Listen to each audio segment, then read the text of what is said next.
The subject at the heart of this tradition that is still up for grabs is a whole conversation around power. So we say, or the tradition has said, Christ the King Sunday, Christ the King. And right away, we know what we do with that language, right? That language implies power, but not just any power. It implies vertical power. And maybe I should have a series of sermons on all the times within his teaching that Jesus challenges that kind of power and refuses to accept it for himself. Yet it still messes us up though, doesn't it? Like let's be honest, right? That we say, so even describing what we're doing today, are we worshiping? Because if we're worshiping today, that implies that we have opted in to a God who is on a vertical pantheon, just like the gods of the other Abrahamic faiths. We grew up with that. I get it. And what do we do with that constantly?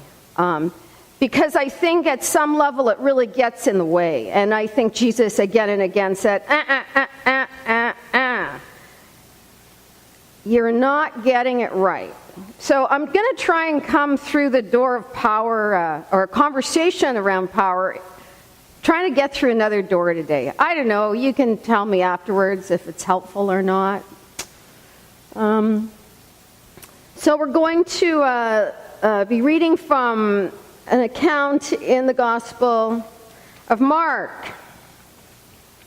James and John, the sons of Zebedee, came forward to him and said to him, Teacher, we want you to do for us whatever we ask of you. Already right? Vertical power going on here. And he said to them, he was known to humor his disciples, right? What is it that you want me to do for you? Eyes rolling. No, he was probably more gracious than that. Not always, though. And they said to him, Grant us to sit one at your right hand and one at your left in your glory. They're thinking kingship, right? But Jesus said to them, You do not know what you are asking. Are you able to drink the cup that I drink, to be baptized with the baptism that I am baptized with? They replied, We are able. Then Jesus said to them, The cup that I drink, you will drink, and with the baptism with which I am baptized, you will be baptized. But to sit at my right hand and at my left is not mine to grant. When the 10 heard this, they began to be angry with James and John. So Jesus called them and said to them, You know that among the Gentiles, those whom they recognize as their rulers lord it over them, and their great ones are tyrants over them.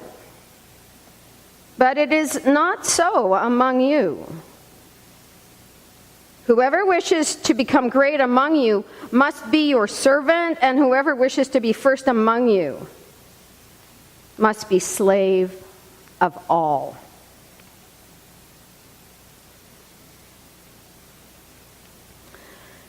So it's only fair to put this first in an historical context, both a historical and theological context. So Jesus' community lived under the reign of Rome. His home Galilee in Judah was occupied by Rome. On the throne was Herod, a puppet king who took his orders from Rome. At the top was Caesar, who was considered to be a demigod. You didn't mess with Rome. It was like any other empire. It held on to power with a vengeance and did not tolerate competition. We get that, don't we? Yes. Yeah. Judaism like all three of the Abrahamic religions, Judaism, Christianity, Islam, wrestled with the concept of an empire god.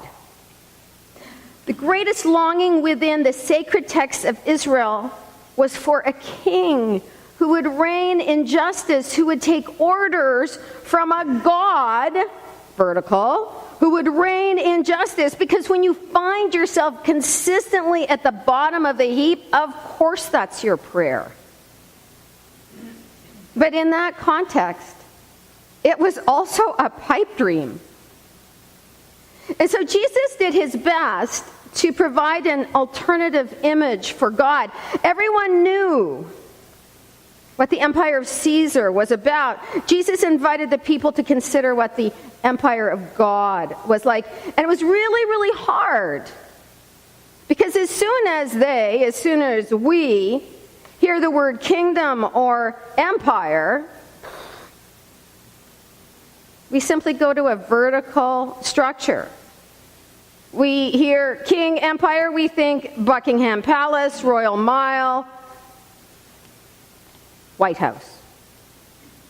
And suddenly, just like that, we've got God lined up beside all of the other kings and queens throughout history, except, well, just a little higher on the totem pole, we hope. And our hymns, all of our old favorite hymns, reflect this cosmology, the hierarchy of power. Like, why didn't we sing today, "Oh, worship the King, all glorious above"? I have those hymns memorized. That was our soundtrack.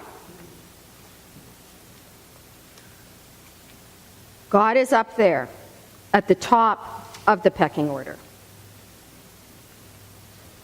And that was the God that Jesus was constantly calling into question. He could see that their image of God was based on this whose God is bigger and badder mentality. And the truth is, when it came to the big and bad category, Caesar won hands down. And in every era, in every land, Caesar will win hands down. And coming at the end of the 60s, I kind of thought that that might actually change. Was I ever wrong? Glad to have a more mature, adequate perspective. That is never going to change. In fact, there are signs in some places that vying for vertical power is in fact escalating. So the other thing that Jesus did in taking the God of Israel out of the sky was that he handed responsibility over to the people. He was constantly claiming people to claim their own power.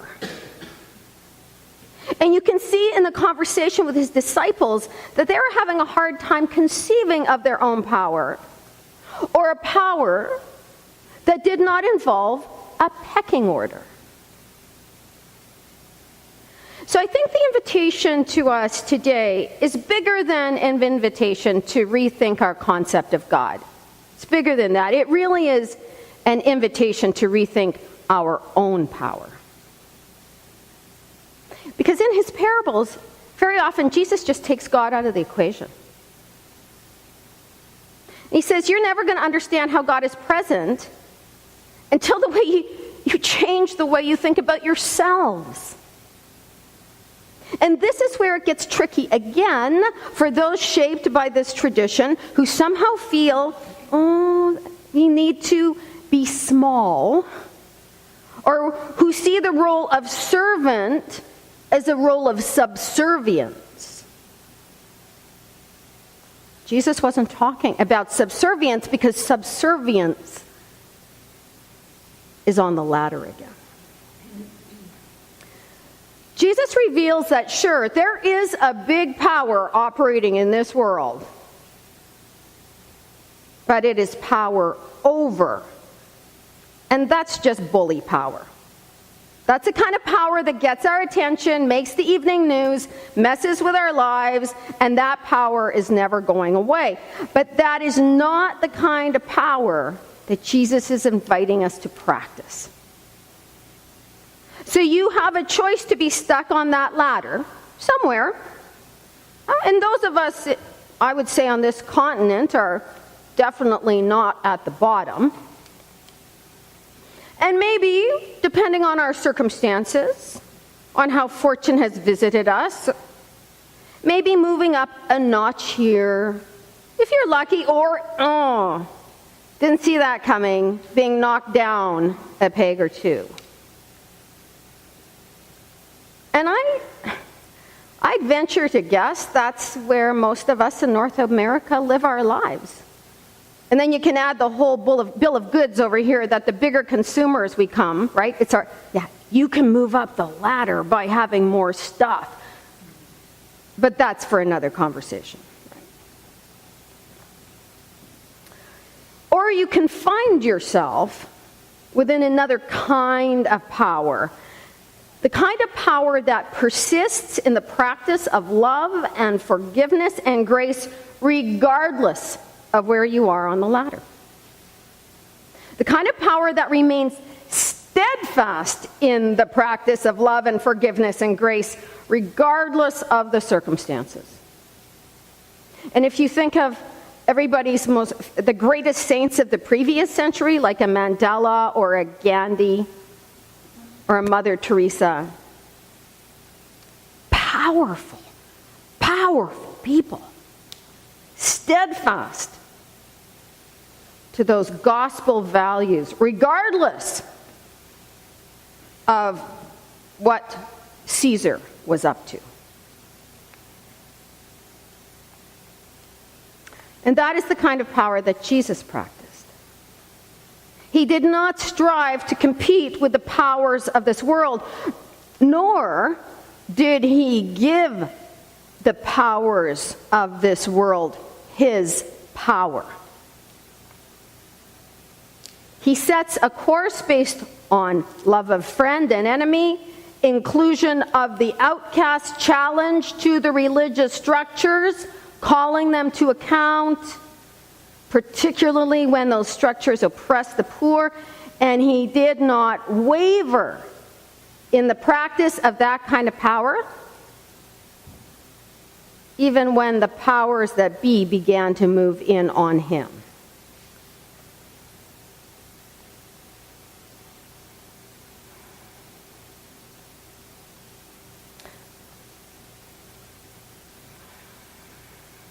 There was a day, and some of us will remember it well,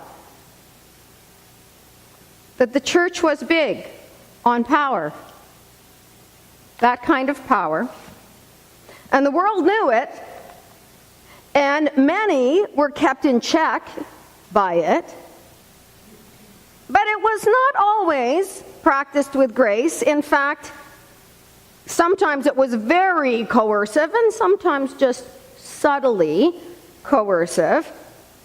Behave or else. And as I move through the community and have conversations with people, I still hear threads of that kind of thinking or fear. Oh, I really like what you're doing. I do. I think I kind of trust what you're doing with those girls, but if I get too close, you may try to make me something. Very subtly.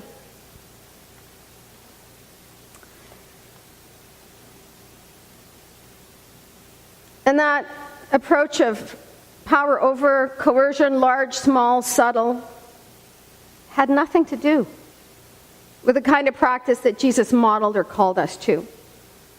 And I remember, when I first entered my first charge, that would have been a long time ago, in Quebec. Conversations at the church when it was clear that the power had been eroding. It was all very interesting. How dare they allow hockey practice on Sunday? How are we supposed to run a Sunday school? What do you mean there's no Lord's Prayer in school? Have they become heathen? Or just the classic, why aren't they coming to church anymore? It was the language of a tribe who'd been knocked down the ladder a bit. Suddenly they were wrestling with very basic things like how to pay the bills.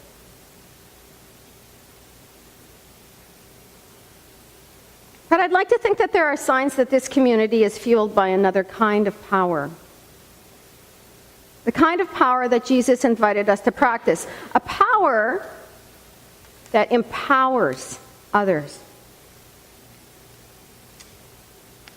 We have made it clear that we welcome everyone to the table and embrace a version of diversity based on very clear core values: love, forgiveness, grace, justice.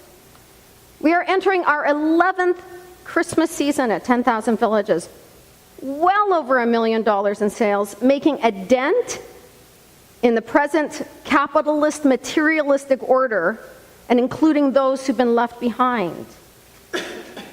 We have distributed prayer shawls across the country, seeking to wrap people and empower them with this grace and this love. We've begun to take steps at reconnecting with our Indigenous neighbors, seeking to recover the finest that their culture has to offer us. Just 50 years after saying it had nothing to offer us. And our back wall is now a call for all of us to walk gently upon the earth and to acknowledge our responsibility for empowering all life. Reaching for Rainbows is in its 8th year. Since that time, we've had close to 200 girls going through the program and gathered a whole circle of volunteers and friends who persistently moved it forward. Even at the same time that there's becoming less and less room in this county. Unless, of course, you are a person of means. We are making room for those who would otherwise be left behind or left at the bottom. We have lived out of a vision of servant power, which is not subservient power. We have taken ourselves off the ladder, taken God off the ladder too, brought us all into a circle, a mystical circle. There is mystery here.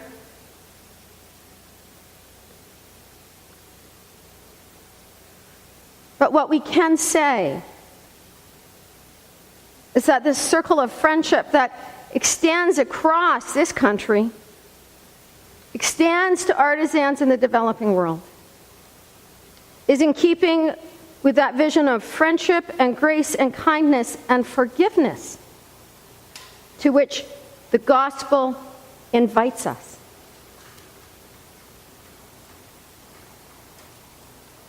So I invite you during this time for contemplation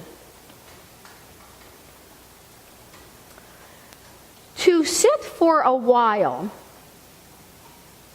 in the comfort of your own servant power.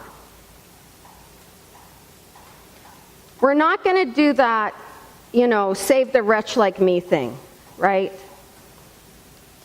And, I know we don't think that, but it's still so deeply in our cultural DNA. I think the vertical understanding of power is so deeply embedded in our formation that I need to say that we need to spend at least weekly time in meditation to help us rethink that. That is another place we have invited people to rethink the presence of God as being in the circle, with us empowered in the circle. So sit with that. Particularly those of you who were so shaped by that theological hierarchy. sit in the place of your power with gratitude and courage and joy.